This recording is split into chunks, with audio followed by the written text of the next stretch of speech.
ह्या बाजरीच्या पिठाच्या असतात आणि त्याला वरून असे तीळ लावलेले असतात, मस्त दिसणार आहे. हे हुरडा घेतलाय भाजून आणि वटाणा आणि पावटा, वालाची शेंग, थोडीशी बोर. ते नको सगळे हे कर, ती करेन परत. हे सांग पटकन चल. भोगीची भाजी बनवणार आहे आपण, त्याचं साहित्य घेतले.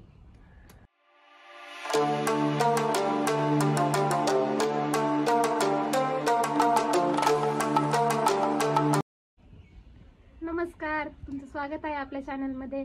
आज आहे भोगी, तर आपण आज भोगीची भाजी बनवणार आहोत. त्यासाठी काय काय साहित्य घ्यायचं आहे ते पाहूया. हे आहे पावटा आणि वाटाणा आहे, ही वालाची शेंग, ऊस, बोरं, गाजर, चाकवताची भाजी, बटाटा, खोबऱ्याचा किस, कोथिंबीर, तिळाचं कूट, शेवग्याच्या शेंगा, हरभरा आणि हुरडा असतो त्याचं कूट घेतलेले. हे शेंगदाण्याचं कूट आहे आणि आलं लसूण आणि कोथिंबीर वाटलेली आहे बारीक.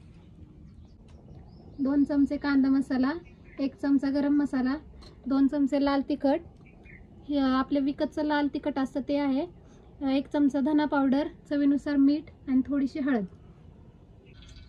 2 पळ्या तेल टाकायचं पहिल्यांदा, थोडंसं जिरं, आलं लसणाची जे पेस्ट केलेली आपण ती टाकायची.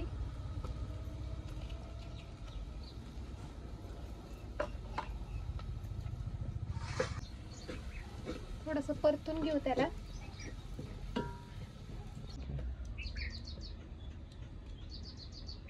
थोडंसं लालसर झालं की त्याच्यामध्ये खोबरं टाकायचं, थोडंसं ते पण परतून घ्यायचं. त्यानंतर आपले जे सगळे मसाले होते ते मसाले टाकायचे. थोडेसे मसाले परतले की पुढचं सामान टाकायचं आपल्याला आणि सगळे टाकायचे तिथे.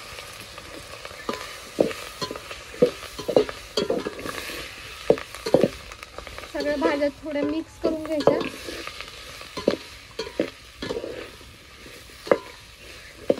मस्त दिसते पहा.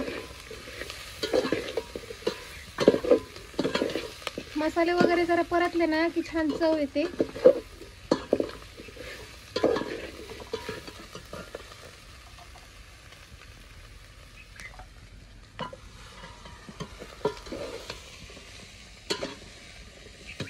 सगळ्या भाज्या टाकायच्या, फक्त ते कूट जे आपण केलेलं आहे हुरड्याचं आणि हरभऱ्याचं ते आणि तिळाचं कूट ठेवायचं.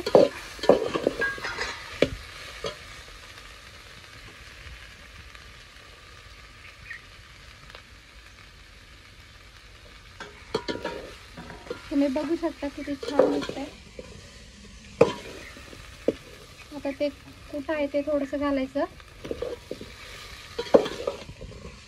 थोडंसं पाणी मिक्स करायचं म्हणजे ते पूर्ण मिक्स होतं.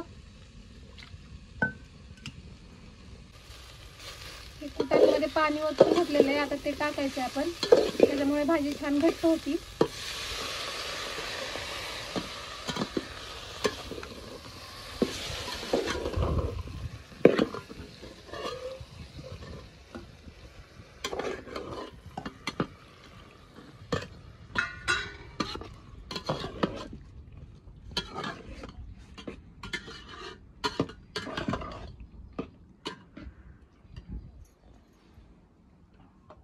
मस्त दिसतंय. आता थोडीशी उकळी येऊन द्यायची, नंतर पाणी ओतायचं त्यात थोडं.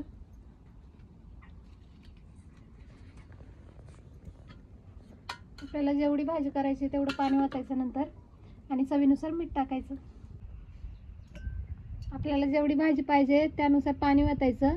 भाज्या शिजण्यासाठी पाणी लागतं, त्यामुळे थोडं जास्तच ओतायचं म्हणजे भाजी घट्ट होणार नाही आपली आणि व्यवस्थित राहील. तुम्हाला जर पातळ वाटत असेल भाजी तर थोडंसं शेंगदाण्याचं कूट टाकू शकता तुम्ही. मला वाटते त्याच्यामुळे मी टाकते थोडंसं शेंगदाण्याचं कूट.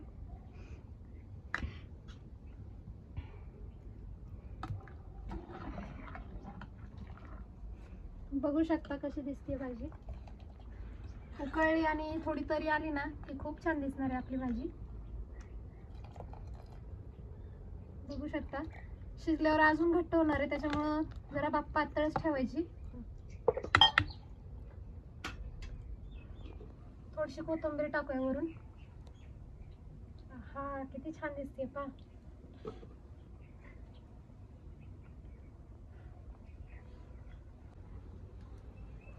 भाजीला मस्त अशी उकळी फुटलेली आहे, तुम्ही बघू शकता. 10-15 मिनिटं ठेवायची भाजी, म्हणजे आपली भाजी शिजेल. आणि नंतर आपण भाकरी करणार आहोत. आजच्या भाकरी ह्या बाजरीच्या पिठाच्या असतात आणि त्याला वरून असे तीळ लावलेले असतात, मस्त दिसणार आहे.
तर मित्रांनो ब्लॉग आता इथंच एंड करतो आहे.